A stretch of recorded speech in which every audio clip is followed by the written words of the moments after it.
Baik, itulah dia antara reaksi positif ibu bapa terhadap pelaksanaan PPSR 2017 yang diumumkan semalam. Sememangnya satu langkah yang baik juga yang diusahakan oleh pihak Kementerian Pendidikan ini, tidak umumkan mana pelajar yang cemerlang, mana sekolah ni, sekurang-kurangnya menjaga emosi jugalah buat para pelajar juga ibu bapa. Dan untuk bercakap lebih lanjut, masih lagi kita berada dalam mood untuk berkata-kata tentang PPSR 2017. Saya bawakan orang kuatnya di sini bersama dengan saya. Saya perkenalkan Dr. Amin Senin, Ketua Pengarah Pelajaran Misi. Assalamualaikum, Datuk. Salam. Terima kasih, Zara. Semalam pastinya dinanti-nantikan. Datuk sini pun nampak teruja sekali untuk mengumumkan bagaimana kan prestasi pelajar-pelajar kita ini. Secara keseluruhannya bagaimana Datuk melihat pencapaian bagi PPSR 2017, Datuk? Dia pencapaian keseluruhan ini, saya nak sebut macam mana sebab ada yang minta pada saya supaya dikeluarkan satu indeks keseluruhan.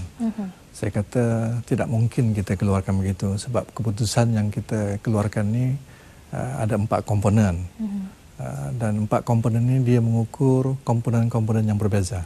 Jadi ukurannya pun berbeza. Jadi kita tidak mungkin membuat satu komposit menjadi satu. So, jadi kalau kita nak lihat secara keseluruhan, kita kena lihat satu-satu lah komponen itu. Itu yang penting. Tetapi kalau kita merujuk kepada UPSR, keputusan UPSR saja, yang seperti tahun lepas, secara keseluruhannya jauh lebih baik dibandingkan dengan 2016. Itu saya boleh sebut lah. Sebab umpamanya kalau kalau macam dulu kita tengok A contohnya kan, tahun lepas yang straight A ni, dia dalam 4,000, tetapi tahun ini UPSR meningkat double. So maknanya secara keseluruhannya UPSR saja bagus. Tapi kita tengok komponen yang lain untuk melihat. Sebab pada tahun ini kita punya fokus kita ialah tak ada perbandingan. Sebab pentaksiran berasaskan sekolah ini dia melihat individu pelajar itu, keunikan pelajar itu. Jadi perkembangan setiap pelajar itu perlu dilihat berasingan, tidak boleh dibandingkan dengan orang lain. So itu kita punya falsafah ataupun prinsip pentaksiran yang kita cuba kemukakan tahun ini. Sejauh mana Datuk melihat bila PPSR itu dilaksanakan, melihat matlamatnya untuk melihat keunikan dan juga prestasi pelajar itu, potensinya bagaimana untuk digilap untuk masa akan datang dengan implementasi komponen-komponen tersebut, Datuk? Ya, satu yang kita lihat, yang ini kita kena faham bersama ya. Persekolahan kita ini dia 11 tahun, bermula pada tahun 1 yang formal, sekolah rendah 6 tahun, kemudian 3 tahun pergi tingkat 3, kemudian 5 tahun. Jadi kita punya dalam Kementerian Pendidikan ini, kita ingin menekankan bahawa masa yang strategik 6 tahun ini sepatutnya kita habiskan untuk memberikan asas pendidikan yang kukuh. Maknanya perkembangan anak-anak kita secara menyeluruh itu perlu diberi perhatian. Bukan hanya akademiknya saja. Betul. Tapi perkembangan fizikalnya, emosinya, character building, dia punya adabnya, nilai, semuanya kena diambil kira. Jadi sebab itu dalam kita punya pentaksiran ini, kita melihat keseluruhan ini. Tidak hanya akademik UPSR itu saja. Bagi contoh, umpamanya ya, Zahra, pentaksiran bilik darjah. Salah satu komponen dalam kita punya pentaksiran berdasarkan sekolah ni. Pentaksiran bilik darjah ni dibuat setiap hari oleh guru.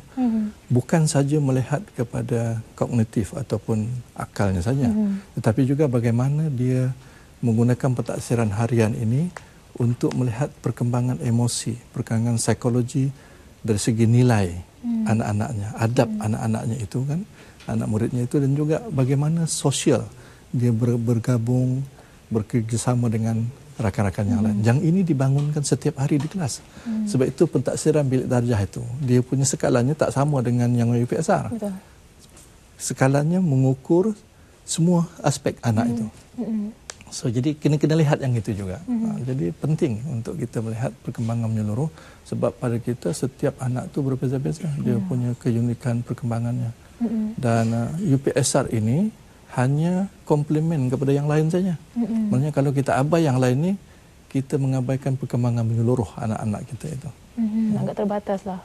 Jadi macam pastinya pihak Kementerian memikirkan bagaimana kita melihat aspek kemenjadian pelajar itu. Sebab UPSR ni orang kata kadang-kadang ia asas yang paling utama untuk dia ke arah yang seterusnya kan. Kerana kita nakkan akan lahir seorang pelajar atau mahasiswa selepas ini yang berkebolehan daripada segala aspek. Tapi kita lihat untuk yang PPSR ni juga ada menekankan aspek obesity untuk pentaksiran dari segi sukan jasmani itu. Jadi bagaimana Datuk melihat jelas mengenai aspek obesity itu juga dinilai? Ya, soalan yang bagus. Sebab kadang-kadang orang kita mesti ingatnya bila kita nak melahirkan warga negara kita, salah satu ciri yang paling penting ialah kesejahteraan. Kesihatan itu perlu diambil kira. Dan kesihatan ini tak boleh dibangunkan last minute, dia mesti dibangun sebab dia amalan harian, gaya hidup. So obesity umpamanya kan, obesity ini satu benda yang cukup penting kita ambil perhatian. Kesedaran itu di peringkat sekolah rendah. Umpamanya saya beri perhatian untuk tahun ini kita ada 432,000 yang ambil UPSR. Almost 50,000 yang obes, maknanya yang berat berlebihan, 50,000. So jadi ini pada kita suatu benda yang kalau tidak ditangani awal menjadi serius. Sebab itu kita di peringkat sekolah kita ada program untuk membantu anak murid, dan yang paling penting kita juga bekerjasama dengan Kementerian Kesihatan. Sebab kita punya indeks jisim badan ataupun BMI ini kita menggunakan skala yang dibuat oleh Kementerian Kesihatan. So kita bekerjasama dengan Kementerian Kesihatan untuk menangani masalah ini supaya gaya hidup sehat itu dimulakan daripada sekolah. Dari sekolah lagi. Ya, daripada sekolah. Jadi macam sekarang ni kita lihat UPSR, kalau dulu semata-mata sekadar slip saja. Sekarang ni menentukan bagaimana pelajar itu untuk semua pelajar berhasrat untuk berada di sekolah berasrama penuh. MRSM dan sebagainya kan. Untuk yang sekarang ini yang diperkenalkan buat pertama kalinya seperti yang dikatakan oleh Menteri Pendidikan Datuk Seri Mazli Khalid, akan ada 50,000 pelajar yang akan menduduki ujian khas dalam talian itu sendiri. Mungkin secara jelasnya Datuk boleh. Dia kena dibezakan ya. UPSR ni satu. Kemudian untuk sekarang kemasukan ke asrama penuh, kita panggil ujian kemasukan ke asrama penuh ini. Dia ujian yang menentukan kesesuaian pelajar itu untuk masuk asrama penuh. Dan dalam ujian yang kita buat secara online ni, dia bukan saja mengukur dia punya general knowledge, tetapi juga kita ada soalan yang berkaitan dengan emotional quotient, berkaitan dengan social, kecenderungan sosialnya, kecenderungan kerohaniannya, dia punya IQ-nya diambil kira dalam ujian itu jadi keseluruhan. So bermaksud sekarang ni kesesuaian itu akan menentukan sama ada pelajar itu boleh masuk ke asrama penuh atau tidak. Kemungkinan pelajar itu dapat 4A 1B disesuai masuk. Ada pelajar itu dapat 6A tapi tak sesuai. Jadi kesesuaian itu satu. Kemudian selepas itu ujian kesesuaian ini akan digabungkan pula dengan faktor-faktor lain, umpamanya sosial ekonomi, latar belakangnya. Kemudian lokasinya berada di luar bandar atau bandar. Jadi semua komponen-komponen ini akan diambil kira untuk masuk ke asrama penuh. Maksudnya apa? Maksudnya keputusan UPSR ini hanya salah satu komponen yang menentukan. Jadi siapa pun boleh masuk sekarang ni ke asrama penuh.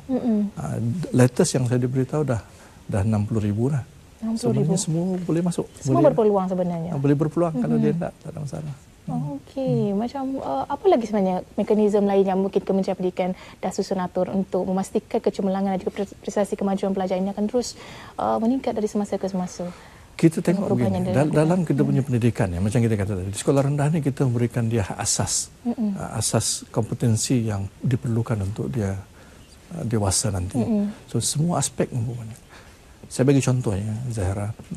Salah satu aspek yang penting akan datang ni untuk kita berada untuk dalam bidang pekerjaan ialah kita punya keupayaan kita untuk berkolaboratif, bekerjasama dengan orang lain.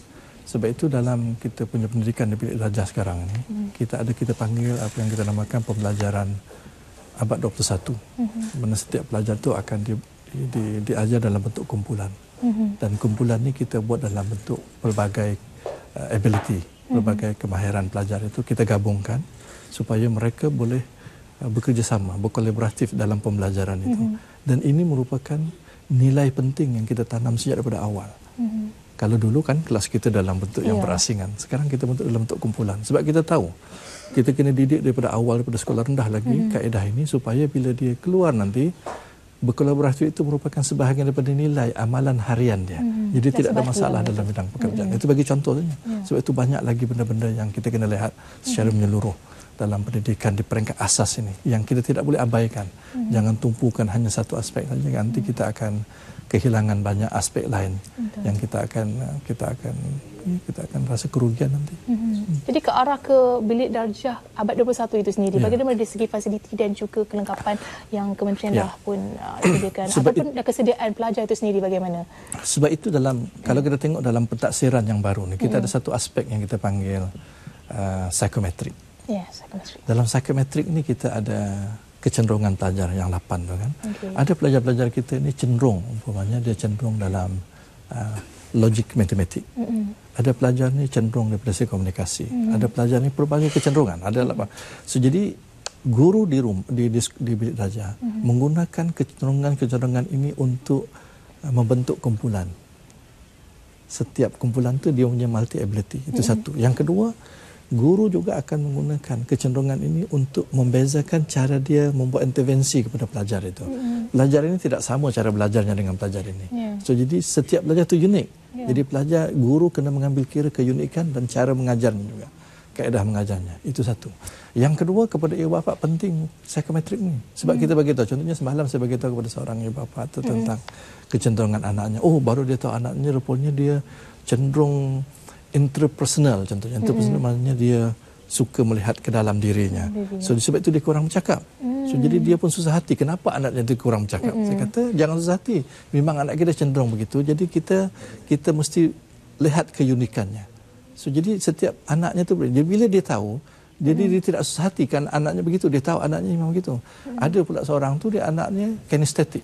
Dia terlalu aktif. Dia pun, kenapa anak aku ni dia kata terlalu aktif? Sebenarnya dia memang begitu. So, jadi apa yang kita sebagai guru ataupun parent atau ibu bapa ni kita tahu, oh anak kita begini. So, jadi cara kita mendidik anak kita ikut kecenderungan itu. Tapi dalam masa yang sama kita boleh mengembangkan potensi-potensi yang lain. Sebab kita tahu dia tak ada ni, okey, potensi yang lain macam mana kembangkan. So, ini yang saya katakan, pelaporan ini banyak memberikan kita maklumat untuk mendidik anak kita dan juga mendidik anak murid kita. Maknanya dari awal lagi ibu bapa boleh melihat ke mana kecenderungan anak itu. Makanya selepas SPM tu dah tahu dah mungkin dia ada kemahiran yang tertentu. Benda itu perlu digilap yang akan menjadikan kat mana kekuatan pelajar itu sendiri. Dan juga mungkin akan datangnya bagaimana lagi Kementerian Pendidikan melihat dari segi saya rasa modul-modul pembelajaran dengan kemahiran kebatnya itu sendiri, macam mana pelajar kita punya pencapaian. Sebab itu moving forward ke hadapan ini nanti kita akan melihat satu aspek lagi nanti. Selain yang ini di peringkat awalnya kita akan melaporkan yang berbentuk begini, tetapi akan datang nanti kita juga akan memberikan satu pelaporan lain setakat mana pelajar-pelajar di sekolah ini telah menguasai kemahiran kebat. Yang itu satu aspek lain. Dan yang itu juga akan menjadi komplement kepada pentaksiran kita ini. Sebab kebat ini dia bukan setakat kognitif, juga banyak aspek lain, kreativitinya dan sebagainya itu akan memberikan gambaran kepada kita. So hopefully akan datang ni kita berharap perkembangan keseluruhan anak kita itu digilap dan diambil kira sama ada di sekolah ataupun di rumah. So, jadi insya-Allah bila dia naik tingkatan sekolah menengah nanti, dia ada kompetensi yang sesuai untuk dia terus berkembang dengan lebih lanjut. Itu kita harapkan ya. Jadi cukup banyak sekali tu kita bercerita tentang pelajar-pelajar kita ini. Kalau kena ada hari berikutnya untuk kita bercerita lebih banyak lagi berkenaan dengan ini kan. Dan pastinya kita harapkan pelajar-pelajar kita ni susah lah kalau tengok tingkatan darjah 6 ini kan macam-macam jadi ujian yang perlu dilalui kan. Semakin mencabar sebenarnya dunia kita. Begitu juga dengan pelajar-pelajar kita harapkan Kementerian Pendidikan akan terus committed untuk menghasilkan pelajar-pelajar yang kata berkebolehan dari pelbagai aspek yang akan terus mereka menjadi kata peneraju kepada negara kita akan datang insya-Allah. Terima kasih kita ucapkan kepada Datuk Dr. Amin Senin ya, Ketua Pengarah Pelajaran berkongsi mengenai PPSR 2017 dan kita akan berhenti berehat seketika. Selamat pagi Malaysia.